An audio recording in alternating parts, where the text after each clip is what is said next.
Psalm 68 and 1. Psalm 68 and 1.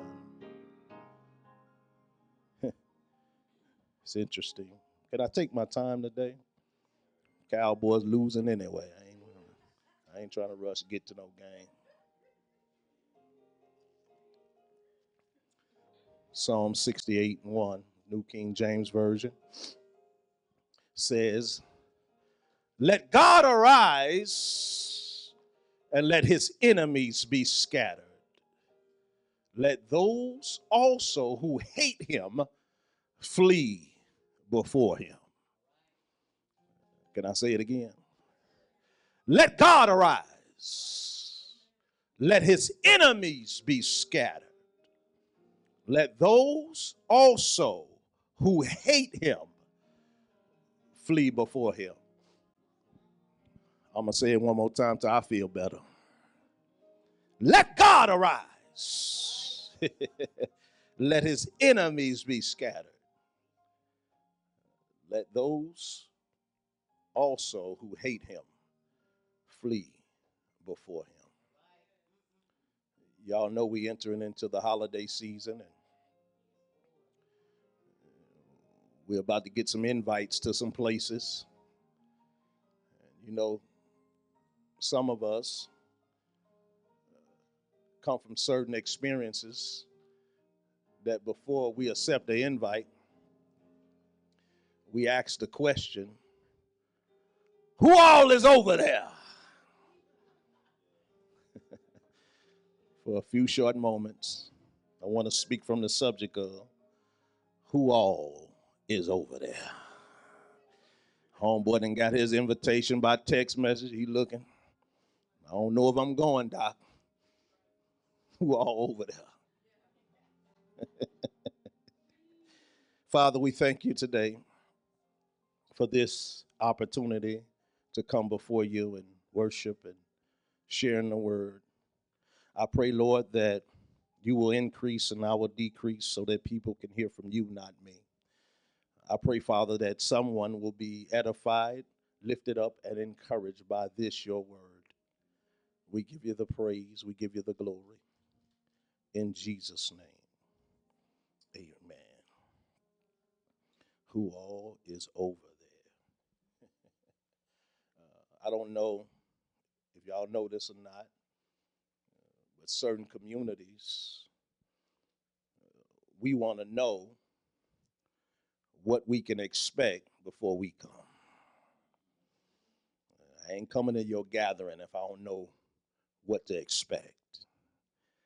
We don't want to be blindsided. We don't want to be surprised. We don't want to be shocked by the company someone else keeps. And sometimes the company that other people keep ain't the company we want to keep.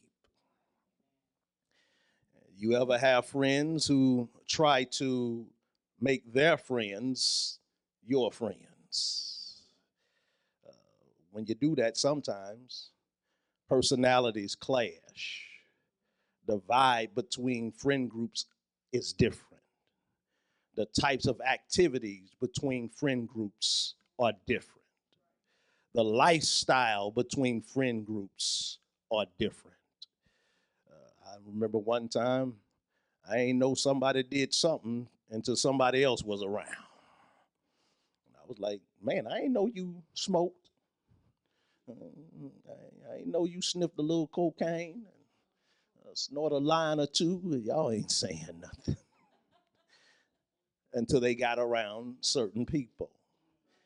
And you have to understand that the shifting of established dynamics within social circles is unsettling. And it makes someone feel less connected.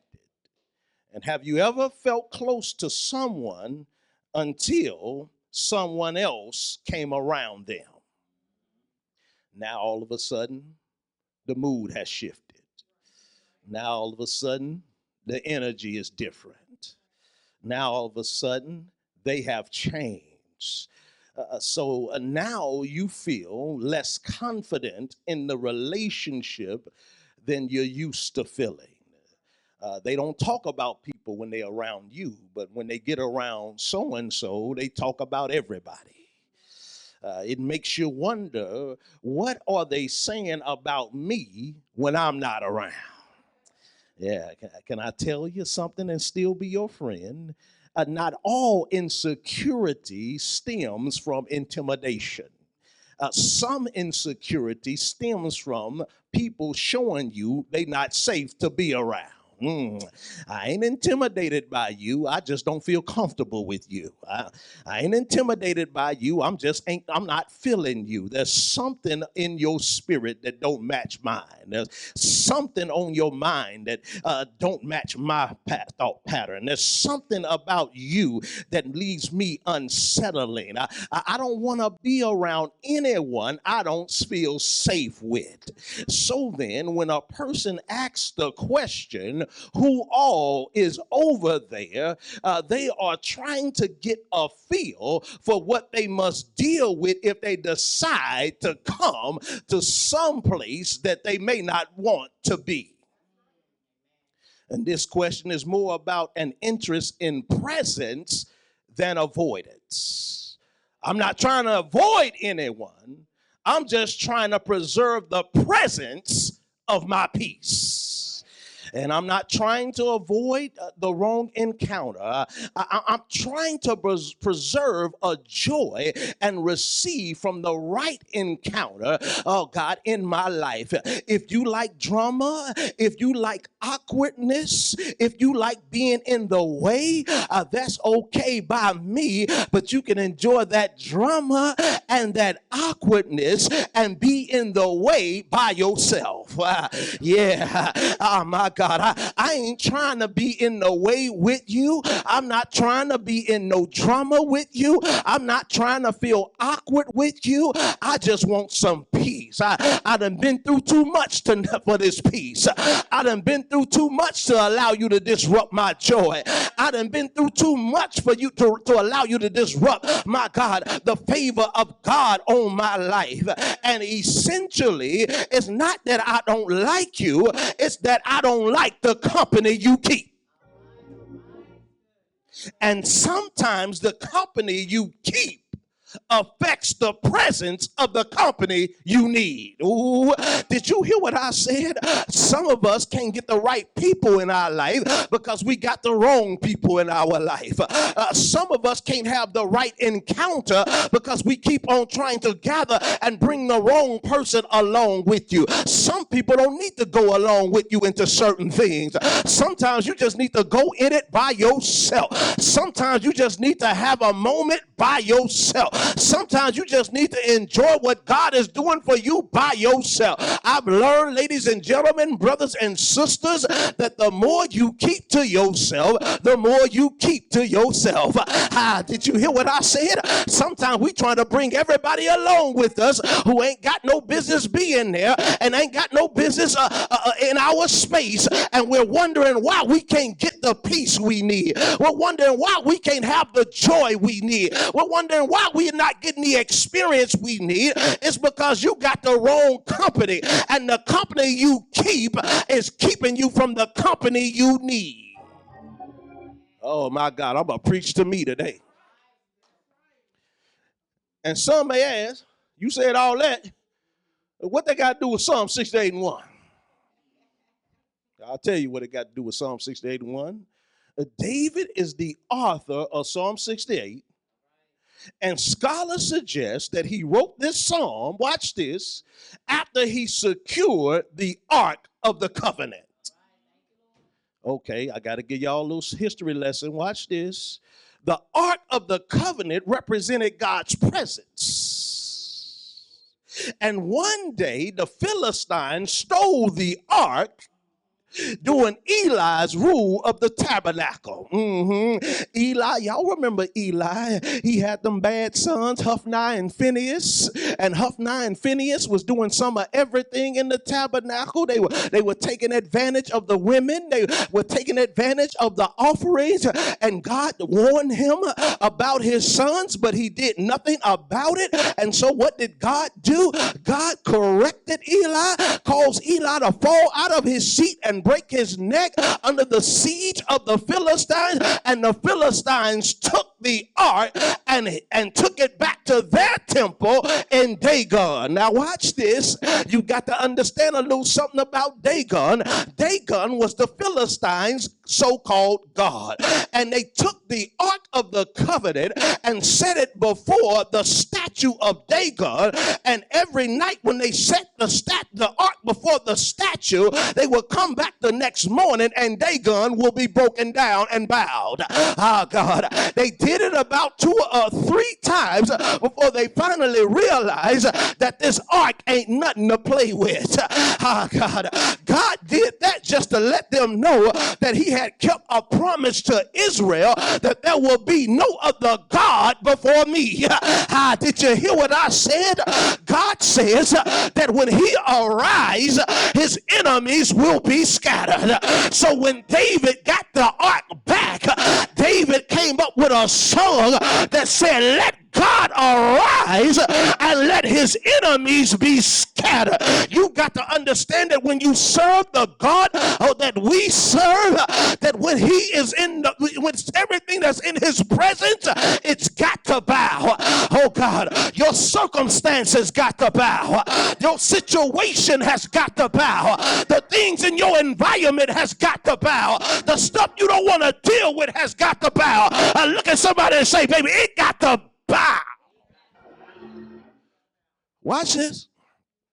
So David has secured the ark of the covenant. Why is this important? Because before David secured the ark, enemies were all around him. I need y'all to catch this, because this is where some of y'all at. Watch it. You got to understand that these enemies are not outside enemies. These enemies that are around David when he get the ark back are frenemies. Yeah. David had to deal with so many frenemies that he wrote a psalm for his frenemies. It's Psalm 55. And in Psalm 55, verses 12 through 13, he said that it was not my enemy who rose up against me. Because if it was my enemy, I could hide from my enemy. It was not my foe who exalted himself on me. Because if it was my foe, I could handle that. He said that it was my equal, my brother, and my friend. And what I need you to understand, ladies and gentlemen, is that sometimes the people that you have around you are keeping you from getting to where you need to be, because they have made themselves look like a friend, but in reality, they are frenemy. God, in reality, they don't want to see you get the victory. In reality, they don't want to see you get to come up. In reality, they don't want to see you get your breakthrough. Oh, God, but you've got to learn how to be okay with having some frenemies, because when you have some frenemies, you meet your God. Because when I can't get ahead with anybody else around me, I know that I got to turn to the one and only who loves me, the lover of my soul, the captain of my ship. Yeah, I've got to turn to the one and only God who can bless me, the one and only God who can keep me, the one and only God who can lift me. David has to understand that it's okay to get it from the outside. I can deal with it from the outside, but it's what happens to me on the inside, the unexpected trouble, that causes me my most pain. And enemies in places where you expect friends can cause you to have to seek God at another level. And when you go back to 2 Samuel chapter 2, David has just been anointed king of Judah. He's not the king of all of Israel yet, just the king of Judah. Saul, the incumbent king of Israel, is dead. However, in order for David to become the king of all Israel, the house of David has to war against the house of Saul. Now, you got to catch this. Abner was the commander of Saul's army. And what we learn from this is that he placed one of Saul's remaining sons as king over all of Israel, although we know that David was supposed to get the position.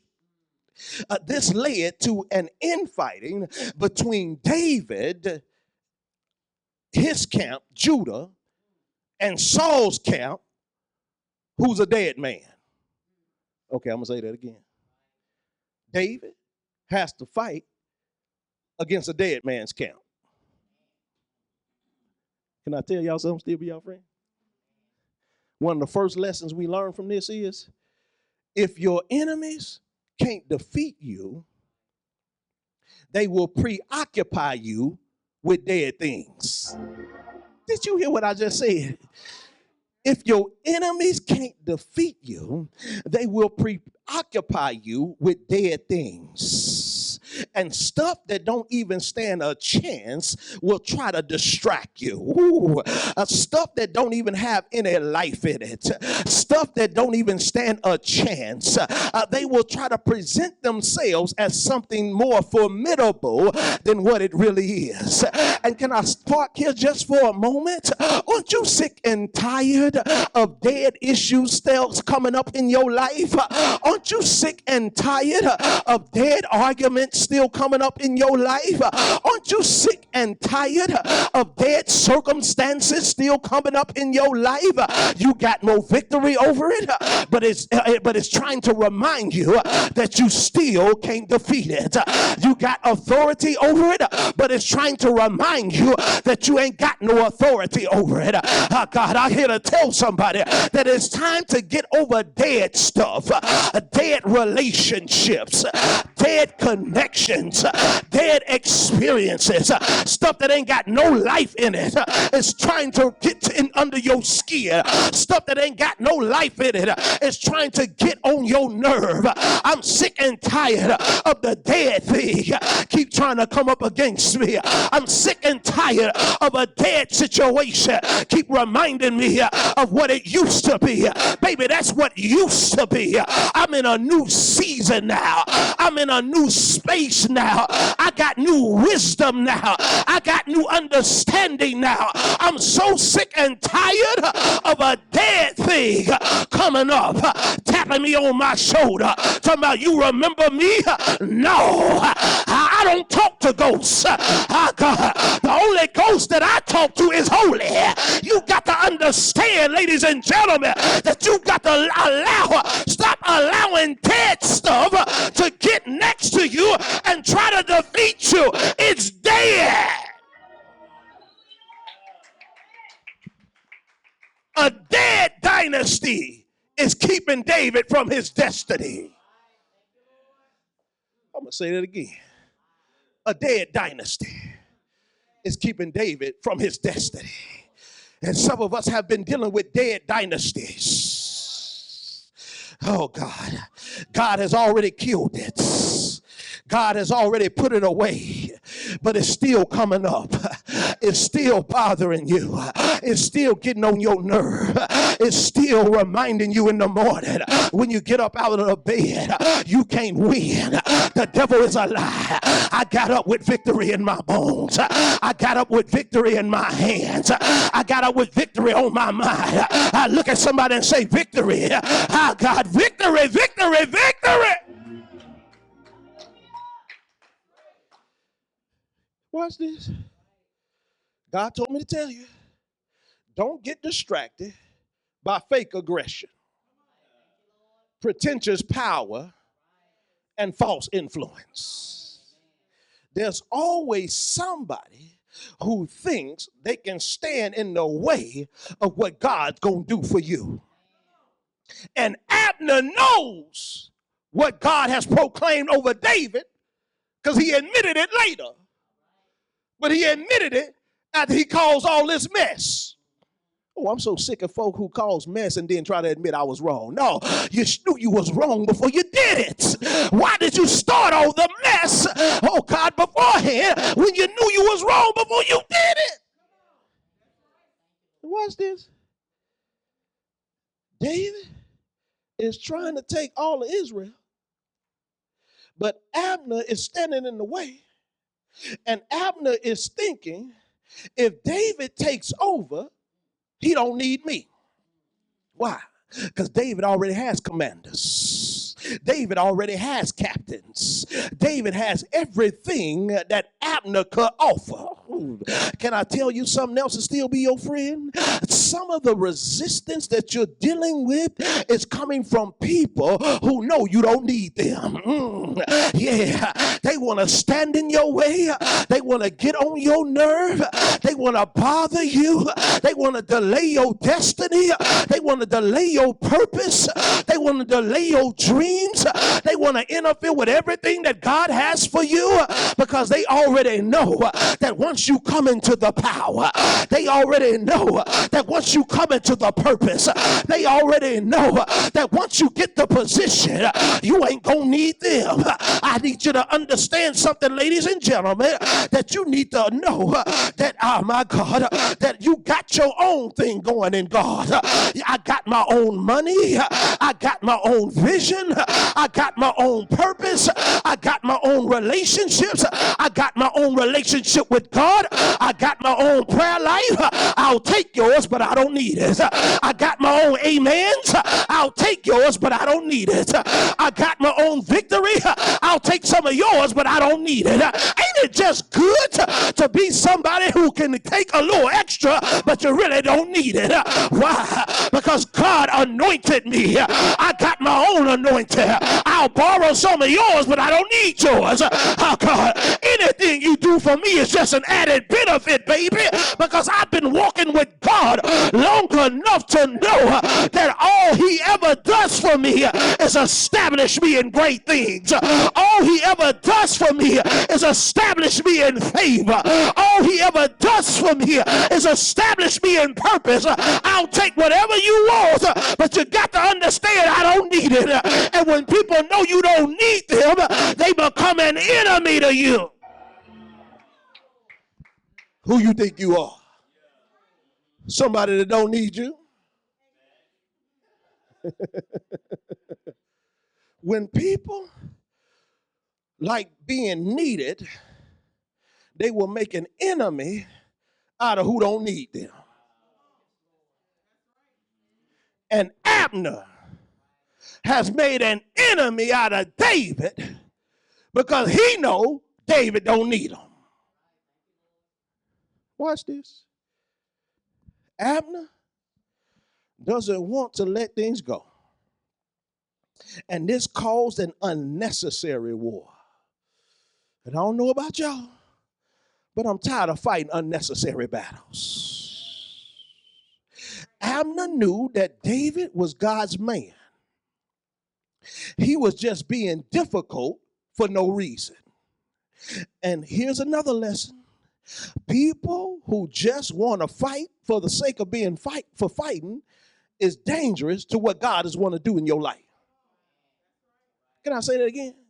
People who just want to fight for the sake of fighting are dangerous to what God wants to do in your life. Some people don't have any real reason why they starting stuff. I'm going to say that again. Can I park there for a minute? Some people ain't got no real reason why they starting stuff. They just want to start stuff. You want to be starting something, got to be starting something. You want to be starting something, got to be starting something. Too hard to get over, too low to get under, stuck in the middle. Whatever you say after that. Mike was talking too fast. Watch this. They just want to start something. They just don't know how to live at peace. Some people start unnecessary arguments. Some people cause unnecessary tension. Some people keep unnecessary drama going. They know doggone well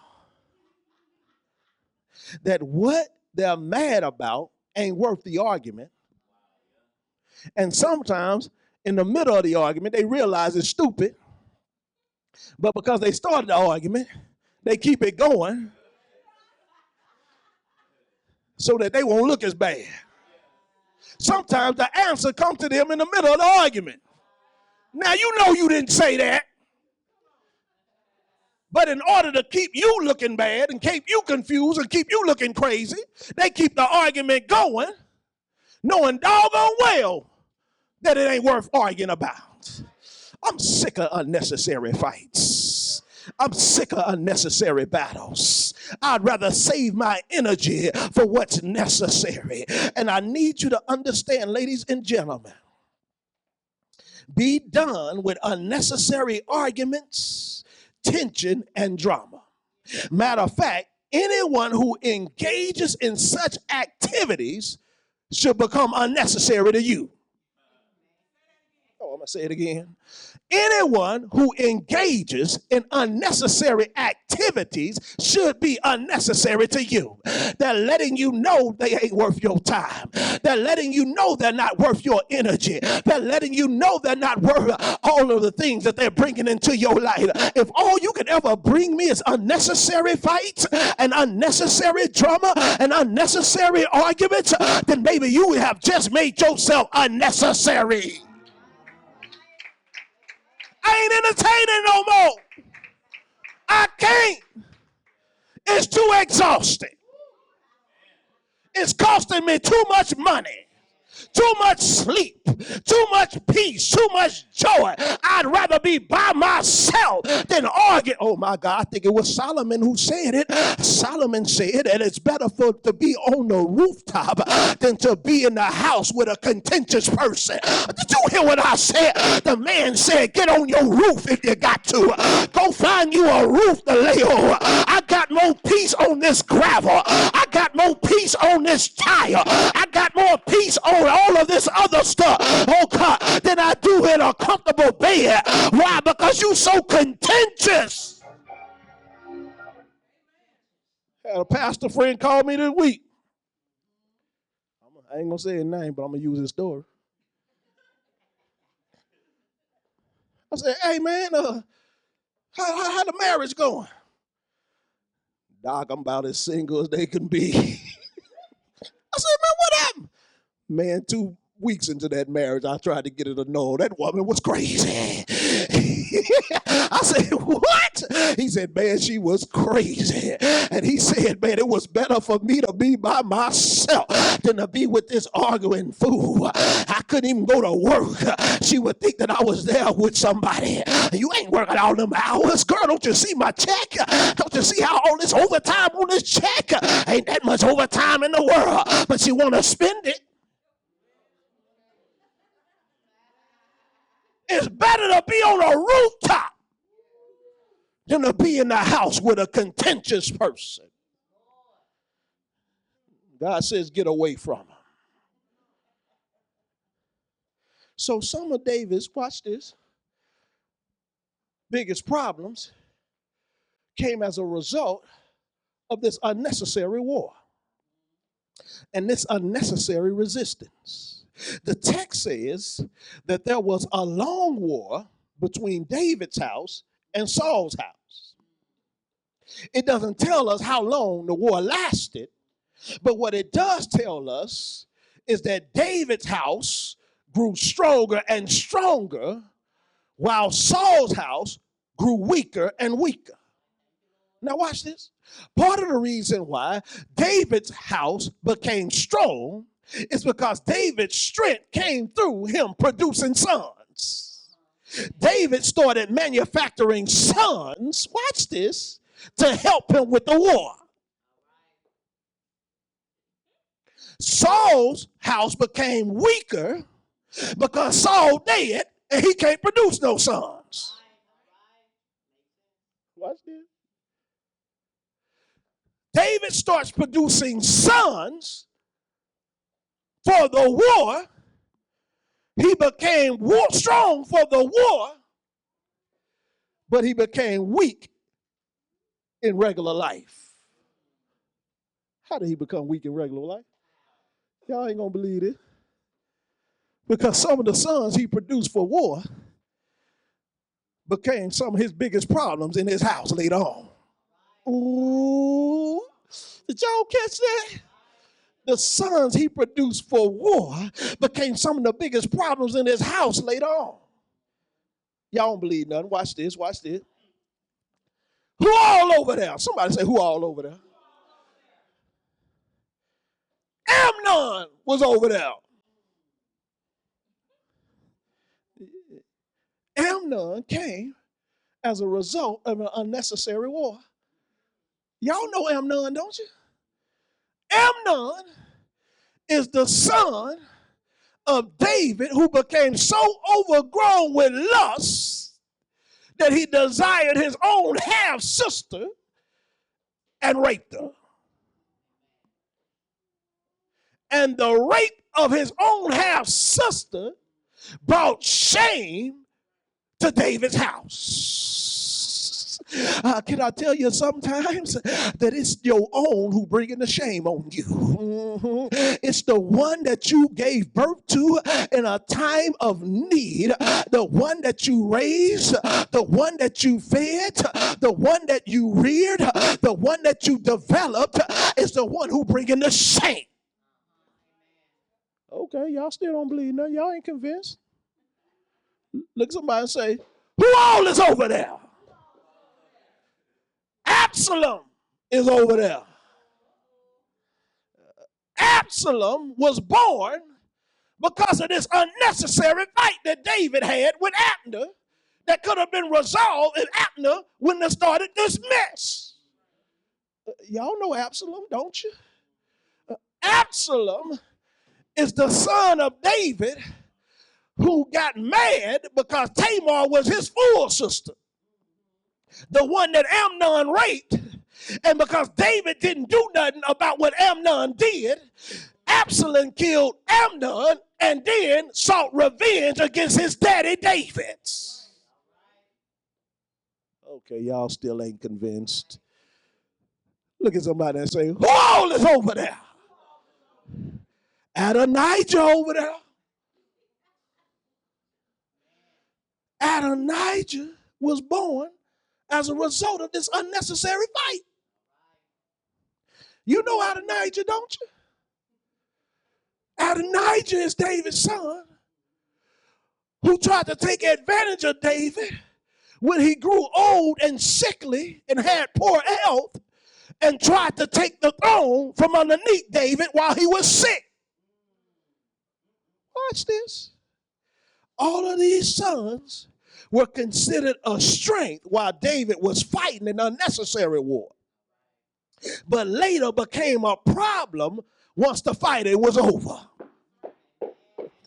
God told me to tell you, be careful of what you give life to out of unnecessary conflicts. Because some of the things that you give life to out of unnecessary conflict will turn the fight on you when the fight is over. Some people just like to fight. Yeah, you ever had, everybody had a friend if you grew up in the hood who just liked to fight. You just trying to go to the store and mind your business and he just want to go up and jaw somebody. Man, I ain't trying to get into that today.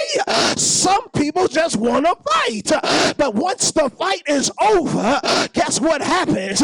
When there's no one else to fight, they gonna turn the fight on you. Oh boy, y'all ain't with me today. Many times, you end up in situations with people who just want to start some stuff. And when you give life to things out of unnecessary conflict, you got to live with it for the rest of your life. There's some things you said that you got to live with. There's some stuff you did that you've got to live with. There's some things you acted on that you've got to live with. And now you have to deal with what was once for a fight. You've got to deal with it for the rest of your life. And God told me to tell you that sometimes what's a strength in one season can be a weakness in another season. Why? Because if it was born for that season, you've got to learn how to leave it in that season.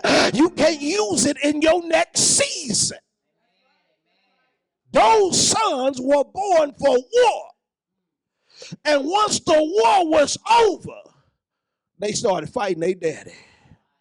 Who all is over there? Watch this. Abner finally accepts that this war is unnecessary. But by the time he accepted it, he had caused too much damage. Matter of fact, he had to understand that anytime you deny the truth, you can't deny the truth without there being some consequences. And in 2 Samuel 3:9, after he tried to produce his own son by sleeping with one of Saul's concubines, and that caused some tension, he finally says, may God do to Abner and more also, if I do not do for David what the Lord has sworn to him. After all this fight, all this mess, all this drama, he finally come to his senses, but by the time he come to his senses, he got consequences to face. Can I tell y'all sometimes? I'm glad you came to your senses. But just because you come to your senses don't mean you ain't going to have to deal with the aftermath of what you did when you was out of your mind. And now Abner has to deal with the aftermath of what he did when he was out of his mind. He ready to admit that he's wrong.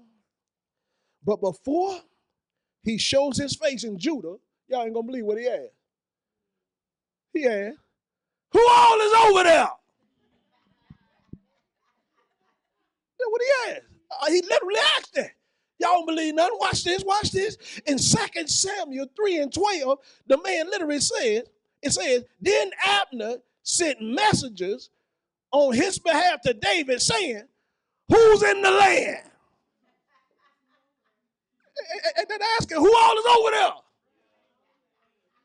Want to know why he asking this question? The reason why he's asking this is he's trying to see if it's safe to come over. I need to see if it's safe to come over before I come because of what I've done. He caused an unnecessary war. He caused some unnecessary disturbance of peace. And most importantly, because of this unnecessary war, he killed the younger brother of David's commander. Joab was David's commander. His younger brother took out after Abner. And Abner begged him, man, go back. Ain't you Joab, little brother? He said, yeah. Man, go on back, man. I don't want no tension with your big brother. I done fought with him alongside with him before. I know he can fight. I ain't trying to get into that. He kept running. Abner paused for 1 second and said, hey, dude, how long we going to have this sword and this tension? He didn't cause the tension. You ever meet people like that? He didn't cause the tension. Then in the middle of it, he started losing. Hey, hold on, time out, man. How long we going to do this? As long as we need to, you started it. Finally, the little brother kept chasing him, and the text says that Abner thrusted him with his spear and killed him. Abner's asking, who all is over there? Because he worried about Joab. And he knows that he can't show his face in Judah without David's blessing and invitation. And so David gave him an invitation. Abner comes, and David made a covenant with him, and Joab mad. Why? Because he wants revenge for Abner killing his baby brother. Watch this. So after David made a covenant with Abner, Abner left and Joab caught up to Abner and killed him. So now, not only does David has a disgruntled commander, he got a disobedient and dishonorable commander. Because he broke a covenant by killing someone who David made peace with. Who all over there? Watch this. Joab over there. You know who Joab is? Joab is a peace breaker. Joab is the type of person who get mad when you ain't mad. Joab is the type of person who take offense when you haven't taken offense. And God told me to tell you, be careful of people who can't accept what you've made peace with. Because some people can't accept that you've made peace with your past. Some people can't accept that you've made peace with that person. Some people can't accept that you've made peace with them circumstances. And they want to get mad and keep the confusion going, keep the drama going, keep the contention going. Man, I made peace with that. I'm at peace with what happened. I'm at peace with what I went through. I'm at peace with what I've gone through. I'm at peace with what I face. Why you gotta keep bringing it up? Who all is over there? Sometimes you got some people in your house who mad at your peace. You gotta understand that some people are mad that you chose your peace over their offense. You ever realize that the most offended is usually the greatest offender? The most offended is usually the greatest offender. Joab felt that David didn't vindicate his brother's death, but Joab, that's your problem, not David's. And you've got to learn to never join forces against someone for someone else's reasons. And many of us have chosen fights that ain't got nothing to do with us. Man, I'm going on in my peace. That fight ain't got nothing to do with me. What you mad about ain't got nothing to do with me. What you upset over ain't got nothing to do with me. I wish you well. I pray you get your breakthrough. I pray you get healed from whatever trauma you've been dealing with, but that ain't got nothing to do with me. Watch this. Look at somebody and ask them, who all is over there?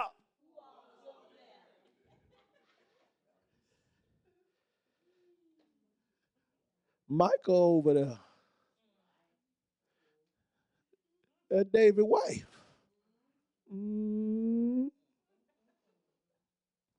Once the kingdom was unified, the next thing David set out to do was to bring the ark home. And the first time he tried to do it, he failed because he didn't handle it right. You got to handle God's stuff right. Yeah, you can't just handle God's stuff any kind of way and think that you're going to be blessed. You just can't handle God's stuff any kind of way and think that the miracle's going to happen for you. Oh God, David messed up and mishandled the ark and had to leave it at Obed-Edom's house. What is? Who all is over there at Obed-Edom's house? Obed-Edom, his family, and God. And as long as David didn't have the ark, oh God, he was in turmoil. But while he was in turmoil, Obed-Edom was in harvest. Why? Because he had the presence of God at his house. He had the presence of God, oh God, in a place that David didn't have it. And David was wondering, how can I get the presence back? David was wondering, how can I get the power back? David was wondering, how can I get the anointing back? Oh God, the presence of God. And as long as Obed-Edom had it, Obed-Edom was in overflow. As long as Obed-Edom had it, Obed-Edom was getting his healing. As long as Obed-Edom had it, Obed-Edom was getting his breakthrough. And David was like, how can I get it back? And can I tell you something? There comes a point where you've got to ask yourself, how can I get more of God in my house? How can I get more of his life in my house? How can I get more of his presence in my house? How can I get more of his peace in my house? How can I get more of his joy in my house?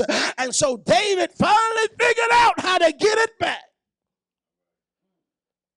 He got it back by following the order and the ordinances of God on how to carry his presence. Can I tell you, ladies and gentlemen, brothers and sisters, the reason why some of us struggle with carrying God's presence is because we don't know the ordinance of presence.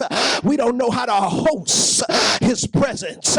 We don't know how to you don't put God's presence on a cart. You put his presence on your shoulders. And you just don't use any old thing to carry his presence. You got to use what he's anointed and identified and authorized to carry his presence. David finally gets the presence of God back at his house, and David shows up dancing, and David shows up jitterbugging, and David shows up shimmying, David twirling and whirling around. But who all is over there? Michael is over there, and she don't like what David did once he got the presence of God back in his life. And I'm here to tell you, ladies and gentlemen, she thought that him being a king, he shouldn't have been doing all of that. You should be more dignified. You should be better than that. You should show up better than that. You should look better than that. You should act like a king. You acting like a little schoolboy in front of the maids. And David made her mad. David said that you only upset because the Lord took the kingdom out of your father's hands and gave it to me. But I will tell you this, I'll be more undignified than this. You got to understand that when you finally get the presence of God in your life, if anybody should be happy that you got what you need from God, it should be the people who are closest to you. But Michael was mad. And because she wasn't happy that David acted the way he acted when he got God's presence, the text says that her womb was barren for the rest of her days. She was upset that David was excited. She was upset that David was happy. She was upset that David had some joy. The man's own wife was mad at him. If anybody should be happy for you, it should be the person you married to. It should be the person you connected with. It should be the person that you share your most secrets and intimate moments with. How you mad? If I'm blessed, you blessed. If I got victory, you got victory. She should have been dancing with him. She should have been twirling with him. She should have been spinning with him. But man, lips poked out. You gonna act like that in front of these maid servants? Text says, David was like, I'll be more undignified than this in front of these maid servants, that these maid servants will give me glory. Well, I said, y'all ain't gonna believe it. I know they're gonna ruffle some feathers. But when he said that these maid servants will give him more glory than her, he was literally talking about they'll be able to do for him what she can't do. Read in between the lines. Okay. I'm going to leave it alone. Y'all saved. I'm telling you, the Bible is raw. If you read it for real and quit sanitizing it, you'll see what it's talking about. Okay. So God is asking the question, who all is over there? David, you got some folk in your house that can't host my presence. You got some folk in your house that don't like my presence. You got some folk in your house that dishonor my presence. So when David says, let God arise and let his enemies be scattered and let those also who hate him flee before him, he's literally saying, I don't care about none of y'all. I just want him. So if you don't like him, okay, I can live without you, but I can't live without him. God, you can be as mad as you want to. You can be as upset as you want to. You can question me all you want, but before I let him go, you can get the step in because I got to have him. He's my joy. He's my peace. He's the lover of my soul. He's the captain of my ship. If you can't handle it, then you can leave, but I'll be even more undignified. Watch it. He lets us know that the presence of God to his enemies is like fire to wax. And God told me to tell you what this. Y'all ain't gonna believe it. Give me some music. I'm gonna get out of here. These people bored. They wanna go watch the Cowboys lose.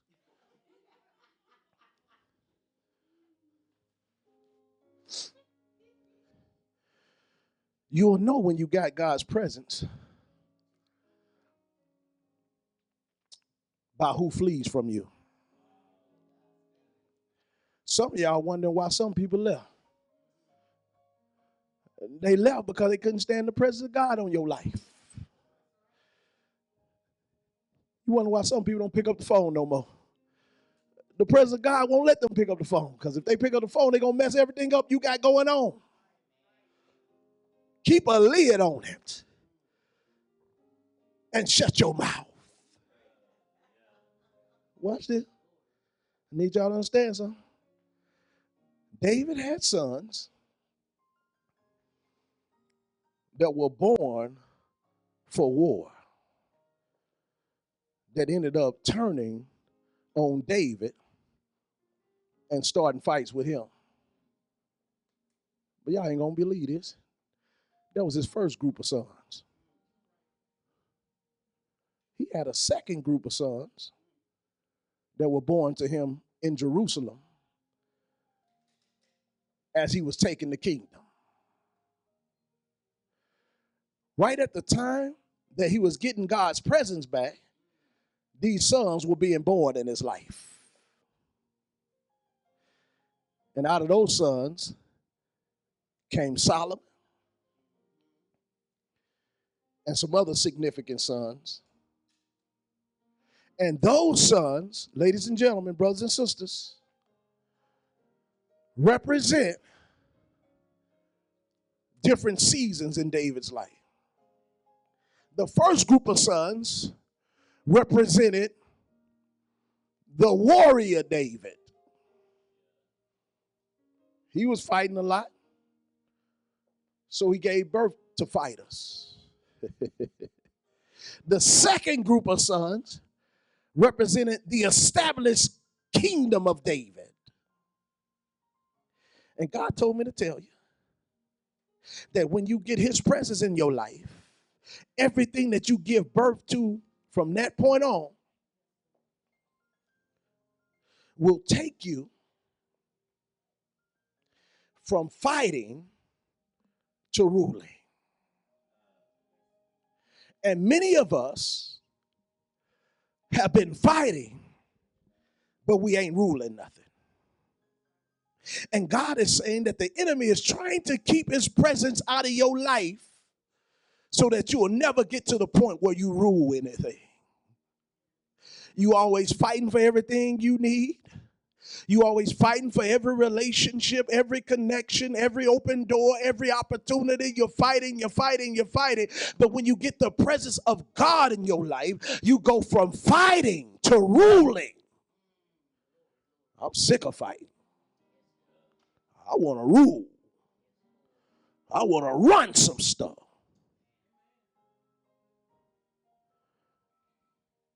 Second Samuel 7:1, it says that after he got the ark back, watch. Now when the king was settled in his house, and the Lord had given him the rest from all his enemies all around him. Y'all should have shouted right there. Because that's after he got the presents back. When the king was settled in his house, and the Lord had given him rest from all the enemies around him. Where were the enemies at? I told y'all earlier. They weren't outside. They was in the house. When you get the presence of God in your life, he will expose every enemy under your roof, even you. Sometimes you're the biggest enemy you got because you keep sabotaging your own life. Sabotage your life with bad decisions, bad choices, doing crazy stuff.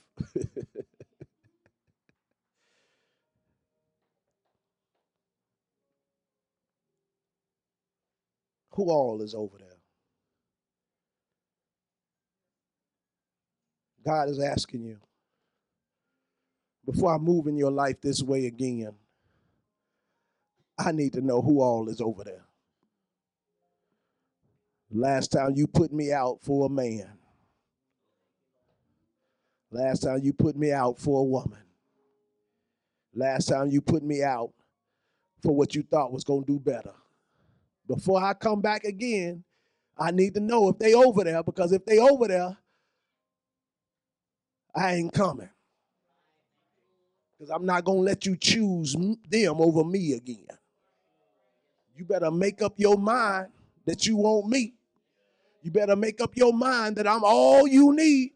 You better make up your mind that you can't live without me, but because before I ever show up again, I need to know who all is over there. Praise the Lord. I am First Lady Keisha Holland, and we appreciate you watching the message today, Who All Is Over There. Pastor Reko preached an awesome word. Listen, we would love for you to join us in person. Please see our address below. Also, if you would like to donate into this ministry, you can find the 5 ways to give below. See you next time.